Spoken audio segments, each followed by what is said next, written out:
Di sini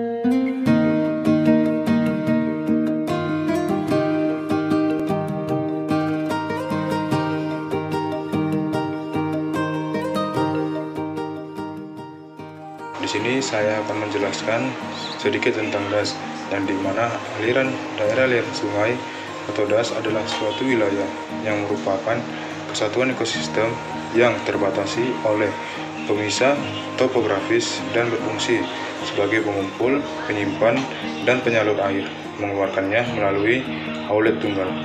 Menurut Asdag 1989, das adalah daerah yang dibatasi punggung-punggung gunung di mana air hujan yang jatuh pada daerah tersebut akan ditampung oleh punggung gunung tersebut dan dialirkan melalui sungai-sungai kecil ke sungai utama.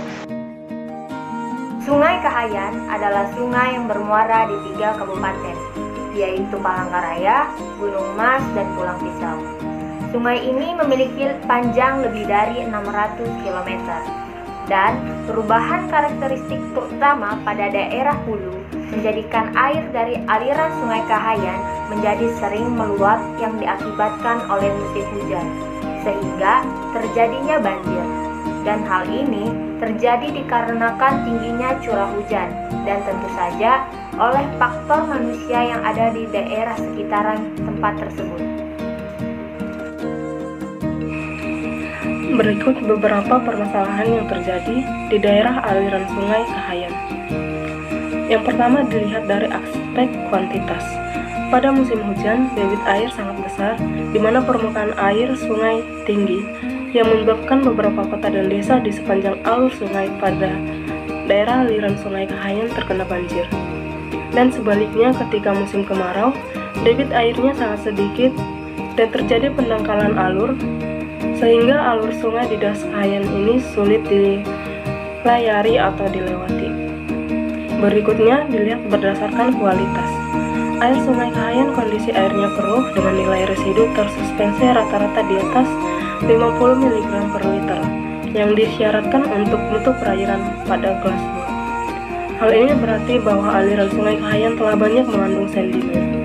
Diduga salah satu penyebabnya adalah erosi lahan pada das Kahayan. Namun sampai saat ini belum diketahui seberapa buruk tingkatan erosinya. Dan berikutnya adalah terjadinya pencemaran lingkungan yang disebabkan oleh masyarakat yang tidak bertanggung jawab yang tinggal di pinggiran Sungai Kahayan tersebut dengan cara membuang sampah secara sembarangan ke dalam sungai, terutama sampah plastik. Solusi pengelolaan das yang dapat dilakukan di Sungai Kahayan yaitu yang pertama, tidak menggunakan sumber daya alam secara berlebihan.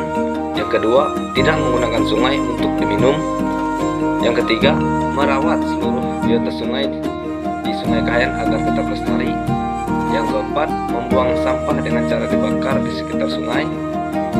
Yang kelima, normalisasi sungai dilakukan secara berkala, serta pengelolaan das dilaksanakan dengan pembagian tugas dan fungsi, beban biaya dan manfaat antar para pemangku kepentingan secara adil yang berlandaskan pada asas akuntabilitas yang mana dipegang penuh oleh Badan Pengelolaan Das dan juga masyarakat sekitar Sungai Kahayan di Palangkaraya, Kalimantan Tengah. Kita akan membahas tentang apa saja solusi yang dapat dilakukan untuk menyelesaikan masalah yang ada di daerah aliran Sungai Kahayan. Ada beberapa solusi atau penanggulangan yang dapat dilakukan oleh pemerintah maupun masyarakat sekitar untuk menyelesaikan masalah yang terjadi pada daerah aliran sungai di kawasan Kahayan. Permasalahan yang pertama yaitu banjir. Adapun solusinya, yang ke-1, penataan daerah aliran sungai secara terpadu dan sesuai dengan fungsi lahan. Yang kedua, pemasangan pompa untuk daerah yang lebih rendah dari permukaan laut. Yang ketiga, melakukan program penghijauan di daerah hulu sungai secara rutin. Yang keempat, membudayakan membuang sampah pada tempatnya. Yang kelima, membudayakan kerja bakti membersihkan saluran air. Yang keenam, membangun atau menetapkan lokasi dan jalur evakuasi bila terjadi banjir. Terakhir yaitu pemerintah dapat memberikan kegiatan sosialisasi mengenai hal-hal tersebut serta pemerintah dapat menyerahkan bantuan seperti tong-tong sampah kepada masyarakat setempat. Yang kedua yaitu erosi lahan. Hal yang dapat dilakukan yaitu melakukan kegiatan pencegahan dengan cara pertama melakukan konservasi tanah, yang kedua membuat terasering, seperti halnya membuat teras seperti tangga pada lahan yang miring sehingga ketika hujan turun, air tidak langsung mengalir begitu saja. Yang ketiga, kontur farming. Kontur farming merupakan sistem penanaman berdasarkan garis kontur suatu tanah sehingga sistem perakaran tanaman jadi semakin kuat sehingga bisa menahan tanah ketika terjadi hujan deras. Yang keempat, melakukan reboisasi.